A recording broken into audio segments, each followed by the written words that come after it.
बसवन्नास वीर शैविज्म। हम ये पहले देख चुके हैं कि आखिर तमिल भक्ति मूवमेंट और टेम्पल वर्शिप के बीच में क्या रिलेशनशिप था। इसी का रिएक्शन निकलकर एक सामने आया था जिसे रिप्रेजेंट किया गया एज अ वीर शैव मूवमेंट। इसे इनिशिएट किया गया था बसवन्ना ने और उनके कुछ साथियों ने, जिनका नाम था अलम्मा प्रभु एंड अक्कमहा देवी। ये जो मूवमेंट था ये शुरू हुआ था कर्नाटका में in the mid 12th century. तो ये मूवमेंट जो शुरू हुआ था ये मिड 12th सेंचुरी में हुआ था। अब जो वीर शैव होते थे ये आर्ग्यू करते थे किस बात को लेकर कि जो सारे के सारे ह्यूमन बीइंग्स हैं ये इक्वल हैं, और अगर कोई ये बिलीव नहीं करता था तो उनके अगेंस्ट जाकर उनसे ये डिबेट किया करते थे। और वो इन आइडियाज़ के खिलाफ भी थे जो कि ब्राह्मण्स के होते थे। ब्राह्मण्स के कौन से आइडियाज़ कि जो कास्ट से रिलेटेड हैं और वीमेन को लेकर ट्रीटमेंट से रिलेटेड है। वहाँ पर कास्ट थी जो ऊपर नीचे होती थी और जो वुमेन्स के लिए ट्रीटमेंट था ये भी ज़्यादा अच्छा नहीं था। इसी के साथ साथ ये रिचुअल और आइडल वर्शिप के भी खिलाफ थे। ये जो सारे के सारे कर्मकांड होते हैं और जो मूर्ति पूजा होती है इसके भी अगेंस्ट थे। वीर शैव वचनास, तो यहाँ पर वीर शैव के वचन दिए गए हैं। तो जो ये इंग्लिश में गिवन है मैं इसे हिंदी में आपको ट्रांसलेट करके बताता हूँ। The rich will make temples for Shiva, जो कि धनवान लोग हैं ये शिव के लिए मंदिर बनवाते हैं। मैं एक गरीब आदमी हूँ, मैं क्या करूँगा। माई लेग्स आर पिलर, जो मेरे पैर हैं ये खम्बे हैं। द बॉडी इज श्राइन, जो मेरा शरीर है ये तीर्थ मंदिर है। The head a Coppola, Coppola मतलब जो छतरी का छाते का शेप होता है उसकी बात हो रही है।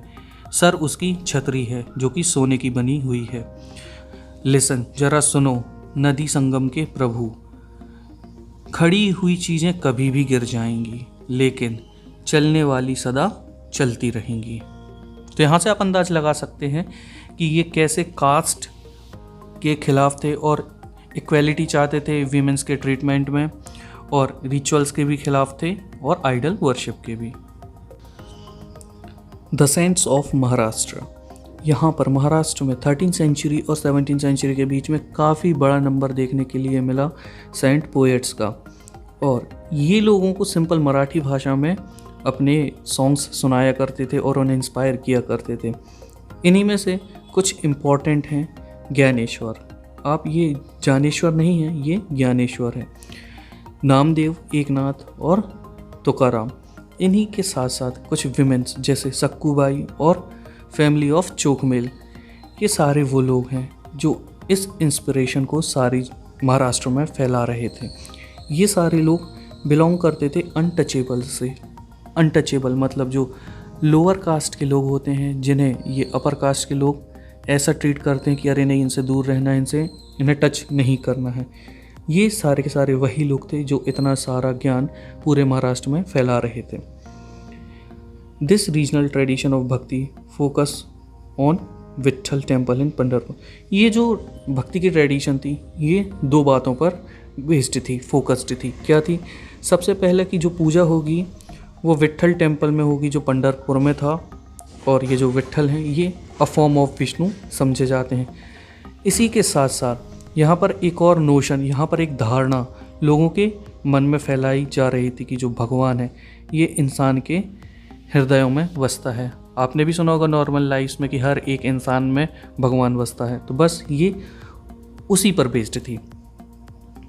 ये जो सेंट्स थे इन्होंने सारे के सारे जो रिचुअल्स होते थे इसे रिजेक्ट कर दिया था।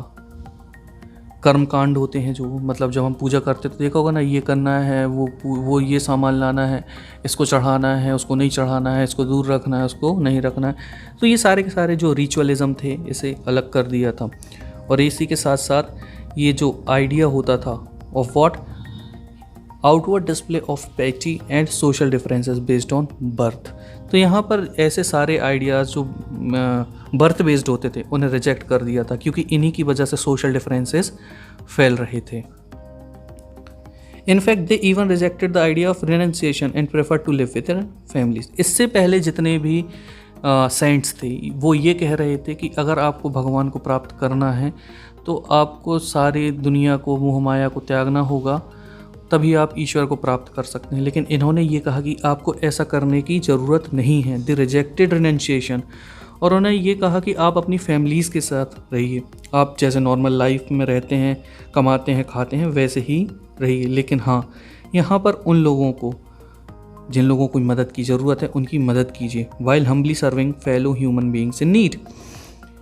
तो ये जो नया आइडिया इमर्ज हो रहा था, ये एक ह्यूमनिस्ट आइडिया था। यहाँ पर बस इस पर फोकस था कि जो दूसरे लोग हैं उनके साथ उनका जो पेन है उसे शेयर किया जाए।